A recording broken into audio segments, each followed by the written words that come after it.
Good morning children, welcome to RRCA। तो आप सभी का स्वागत है नई कहानी के साथ। तो कहानी है कक्षा 8 की, जिसका नाम है लाख की चूड़ियाँ। तो कहानी में हम सभी जानते हैं कि हर घर में लाख की चूड़ियाँ पहनी जाती हैं। हमारे यहाँ भी, मेरे घर में मम्मी दादी जो औरतें हैं वो पहनती हैं। तो कहानी शुरू करते हैं। तो सारे गांव में बदलू मुझे सबसे अच्छा आदमी लगता था। एक बच्चा है जिसको बदलू नाम का एक व्यक्ति था, वो बहुत अच्छा लगता था, जो उसके मामा के घर रहता था, क्योंकि वह मुझे सुंदर सुंदर लाल लाख की गोलियां बना कर देता था। लाख जो होते हैं, जो जिससे चूड़ियाँ बनती हैं, तो उसमें कुछ मटेरियल जो रहता था वो बच जाता था। तो बदलू जो था वो उस बच्चे के लिए गोलियां बना के उसे देता था। तो बच्चा बहुत खुश रहता था। मुझे अपने मामा के गांव जाने का सबसे बड़ा चाव यही था कि जब मैं वहाँ से लौटता था तो मेरे पास ढेर सारी गोलियाँ होती थी। मतलब जब बच्चा लौटता था तो उसके पास तरह तरह की रंग बिरंगी गोलियाँ होती थी। बच्चा बहुत देख के खुश होता था उसको। तो जो रह वो बदलू को जो रहता है उससे बहुत ज़्यादा इम्प्रेस रहता है, खुश रहता है। रंग बिरंगी गोलियाँ जो किसी भी बच्चे का मन मोह ले। वैसे तो मेरे मामा के गांव का होने के कारण मुझे बदलू को बदलू मामा कहना चाहिए। अक्सर जब हम लोग दादी के यहाँ जाते हैं या तो क्या कहते हैं, वहाँ के सभी लोग हमारे चाचा चाची दादा दादी लगते हैं।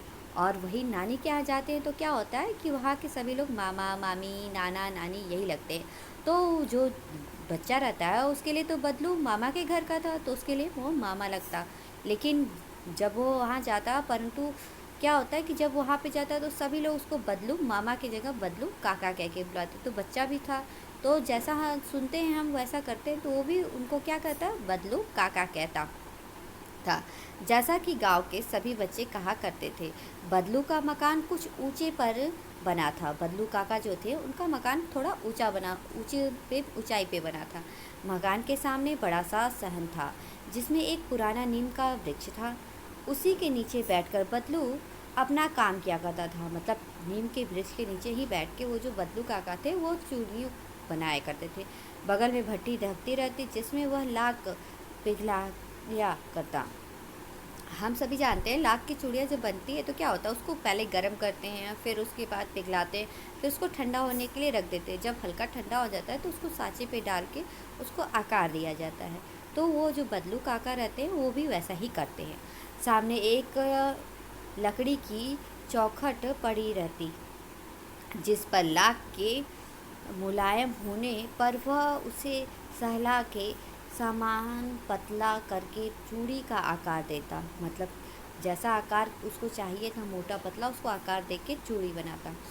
पास में 4-6 विभिन्न आकार के बेलनानुमा मुंगरेलियाँ रखी रहती। जो चूड़ी बनाने के लिए साँचा होता है वो रखी रहती। जैसे जो आगे से कुछ पतली, पीछे से मोटी होती। लाख की चूड़ियों का आकार देकर वह उन्हें मुंगरेलियों पर चढ़ा कर गोल और चिकना बनाता, और तब एक एक करके कर पूरे हाथ की चूड़ियाँ और बना चुगने के पश्चात वह उन पर रंग करता। जब चूड़ियाँ पूरी बन जाती थी तो बदलू काका क्या करते, उनको फिर रंग करते।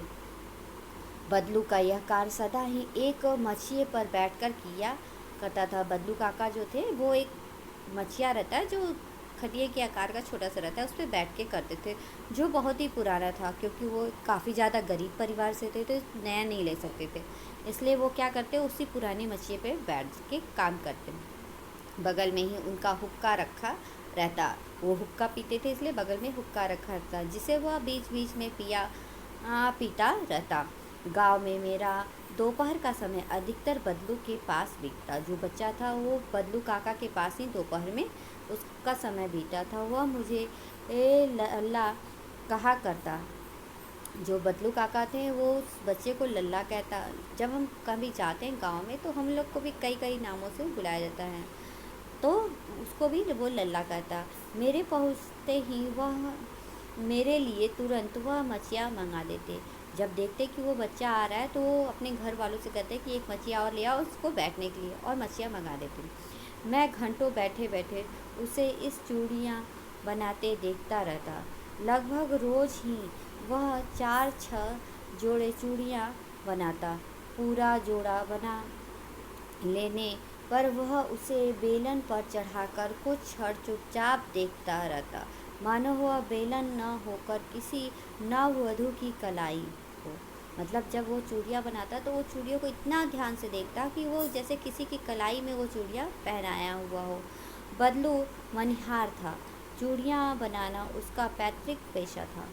बदलू जो था एक मनिहार था और उसका जो चूड़ियों बनाने का काम था वो पैतृक था, मतलब उसके पूर्वज भी यही काम किया करते थे। वास्तव में वह बहुत ही सुंदर चूड़ियाँ बनाता था। उसकी बनाई हुई चूड़ियों की खपत भी बहुत थी। उस गांव में तो सभी स्त्रियां उसी की बनाई चूड़ियाँ पहनती थीं। आसपास के गांव में के लोग भी उससे चूड़ियाँ ले जाते, परंतु वह कभी भी चूड़ियों को पैसे से बेचता न था। मतलब वो इतना अच्छा व्यक्ति था कि सबको चूड़ियाँ ऐसे ही दे देता था। अगर किसी का मन करे तो उसको कुछ दे देता तो कोई बात नहीं, लेकिन वो चूड़ियाँ सबको देता था। उसका अभी तक वस्तु विनिमय का तरीका था। मतलब उसका क्या था, मैं चूड़ियाँ दे रहा हूँ और ज़रूरत की चीज़ें जो उसकी आप उसको दे जाओ। लोग अनाज के बदले उसे चूड़ियाँ ले जाते। बदलू स्वभाव से बहुत सीधा था। मैंने कभी भी उसे किसी से झगड़ते नहीं देखा था। हाँ, शादी विवाह के अवसरों पर वह अवश्य जिद पकड़ जाता। जीवन भर चाहे कोई उससे मुफ्त चूड़ियाँ ले जाए, परंतु विवाह के अवसर पर वह सारी कसर निकाल लेता। आखिर जोड़े के सुहाग के जोड़े का महत्व ही और होता है।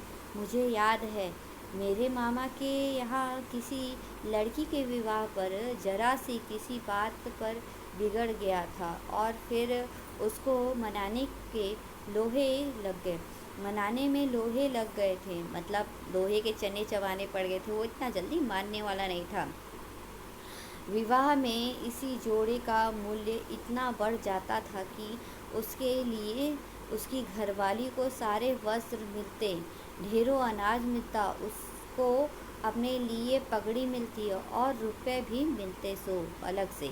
मतलब वो जब विवाह किसी का होता तो ऐसे तो चूड़ियाँ ऐसे ही दे देता, मतलब किसी सामान के बदले। लेकिन शादी में वो क्या करता था, अपनी जो घर वाली थी उसके लिए पूरे कपड़े लेता, ढेरों अनाज लेता, अपने लिए पगड़ी लेता और ढेर सारे पैसे भी लेता उसको।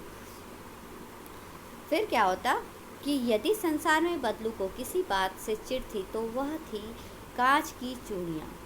मतलब चूड़ियाँ उसको सिर्फ किसकी पसंद थी, लाख की। कांच की चूड़ियाँ उसे नहीं पसंद थी। यदि किसी भी स्त्री के हाथों में उसे कांच की चूड़ियाँ दिख जाती तो वह अंदर ही अंदर कूद उठता और कभी कभी तो 2-4 बातें भी सुना देता। मतलब अगर उसको लगता कि हाँ कोई औरत चूड़ी पहनी है कांच की तो उसको इतना बुरा लगता कि उसको कुछ ना कुछ बोल भी देता था। मुझसे तो वह घंटों बातें किया करता था। कभी मेरी पढ़ाई के बारे में पूछता, कभी मेरे घर के बारे में और कभी यूँ ही शहर के जीवन के बारे में। मैं उससे कहता कि शहर में सब कांच की चूड़ियाँ पहनते हैं तो वह उत्तर देता, शहर की बात और है लल्ला, वहाँ तो सभी कुछ होता है। वहाँ तो औरतें अपने मर्द का हाथ पकड़कर सड़कों पर घूमती भी हैं और फिर उनकी कलाई नाजुक होती है ना। लाख की चूड़ियाँ पहनने में मोच ना आ जाए। कभी कभी बदलू मेरी अच्छी खासी खातिर भी करता। जिन दिनों उसकी गाय के दूध होता वह सदा मेरे लिए मलाई बचा कर रखता और आम की फसल में तो मैं रोज़ ही उसके यहाँ से 2-4 आम खा आता। परंतु इन सब बातों के अतिरिक्त जिस कारण वह मुझे अच्छा लगता वह यह था कि लगभग रोज़ ही वह मेरे लिए 1-2 गोलियां बना देता। मैं बहुधा हर गर्मी की छुट्टी में अपने मामा के यहाँ चला जाता और एक आध महीने वहाँ रहकर स्कूल खुलने के समय तक वापस आ जाता। परंतु 2-3 बार ही मैं अपने मामा के यहाँ गया होऊंगा। तभी मेरे पिता की एक दूर के शहर में बदली हो गई। मतलब जब मैं छोटा था वो बच्चा बताता है तो 2-3 बार ही गया, तब तक उसके पिता की बहुत दूर शहर में बदली हो जाती है और एक लंबे अवधि तक मैं अपने मामा के घर न जा सका। लगभग 8-10 वर्षों के बाद जब मैं वहाँ गया तो इतना बड़ा हो चुका था कि लाख की गोलियों में मेरी रुचि नहीं रह गई थी। अतः गाँव में होते हुए भी कई दिनों तक मुझे बदलू का ध्यान न आया।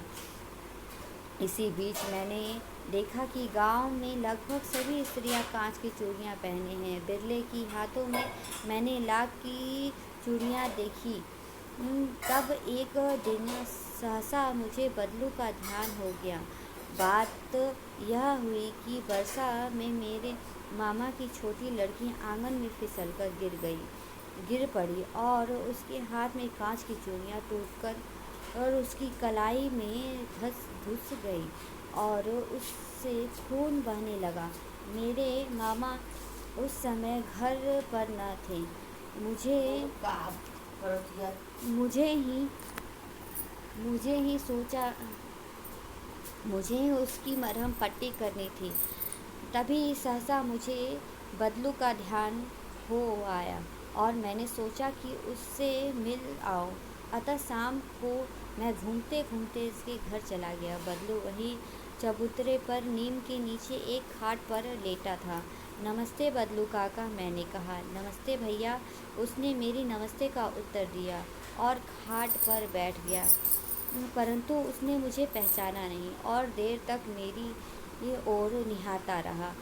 मैं हूँ जनार्दन काका, आपके पास से गोलियां बनाकर ले जाता था। मैंने अपना परिचय दिया। वो बच्चा जो रहता है वो कहता है मैं जनार्दन हूँ काका, आपने मुझे पहचाना नहीं, बचपन में आपने मुझे गोलियां बना के दी थी। बदलू फिर भी चुप रहा, मानो वह अपने स्मृति पलक पर अतीत के चित्र उतार रहा हो, और वह एकदम बोल पड़ा, आओ आओ ला बैठो, बहुत दिन बाद गांव आए। हाँ, इधर आना नहीं हो सका काका, मैंने चारपाई पर बैठे हुए उत्तर दिया। कुछ देर फिर शांति रही। मैंने इधर उधर दृष्टि दौड़ाई, ना तो मुझे उसकी मछलियाँ ही नजर आई, ना ही भट्टी। आजकल काम नहीं करते काका, मैंने पूछा। नहीं लल्ला, काम तो कई साल से बंद है। मेरी बनाई हुई चूड़ियाँ कोई पूछे तब तो गांव में कांच का प्रचार हो गया है। वहाँ कुछ देर चुप रहा, फिर बोला, मशीन युग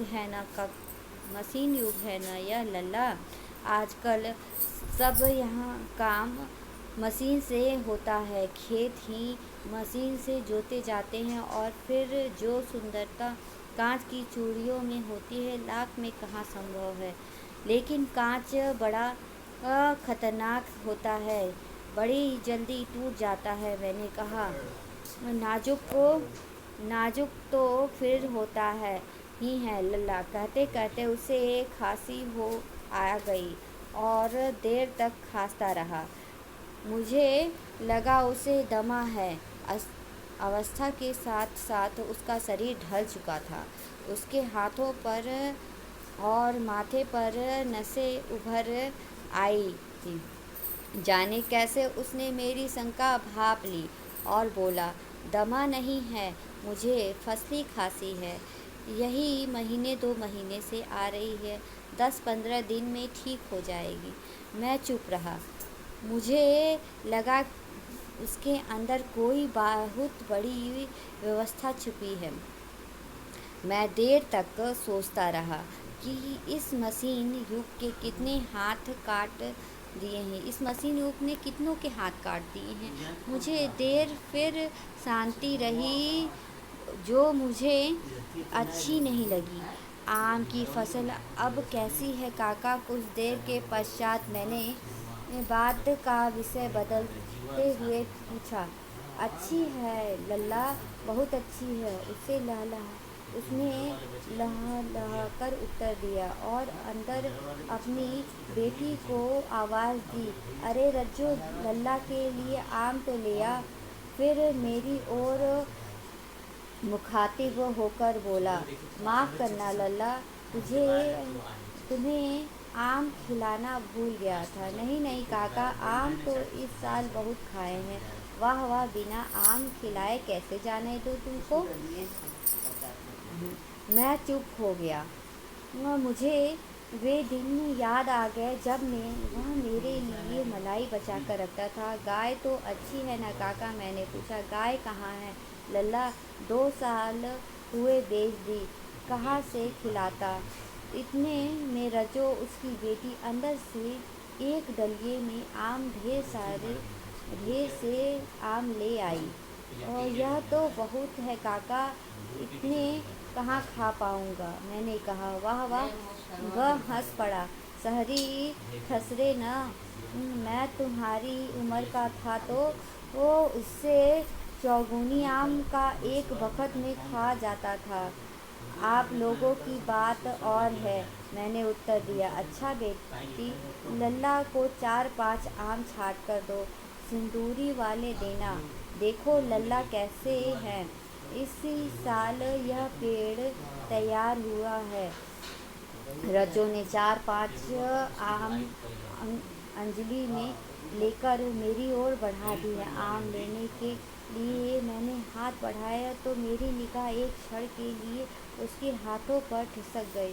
गोरी गोरी कलाइयों पर लाख की चूड़ियाँ बहुत ही खसक लग रही थी। बदलू ने मेरी दृष्टि देख ली और बोल पड़ा, यह आखिरी जोड़ा बनाया था जमींदार साहब की बेटी के विवाह पर।